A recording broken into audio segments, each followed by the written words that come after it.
ললিতা ভুজঙ্গিনী আম্মাকে তুমি আমার কাছে কেন পাঠিয়েছ? আমি কে? পাঠিয়েছি সর্বলোকেশ্বর নারায়ণ। আমি শুধু গজাননকে সেবতা লিখতে বলেছিলাম। আর আমার মতো স্বর্গে আমাকে আশ্রয় দেওয়ার সাধ্য কার আছে? আমার মতো সাধ্য অতিরিক্ত জপ তপ আত্মহত্যা সব আমার কাছে।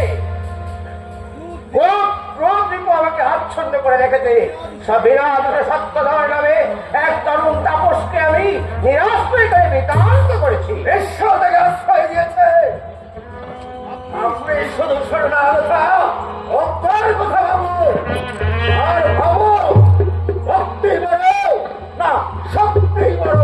কৃষ্ণ তুমি বলবে হ্যাঁ বৎসরাম, আমি একবিংশতিবার এই পৃথিবীকে শক্তি বলে নিঃক্ষত্রিয় করেছি। বাবু আপনি শ্রীরামচন্দ্রের কাছে পরাজিত হয়েছিলেন, তাই আমার মহাকাব্যে আমি লিখে যাব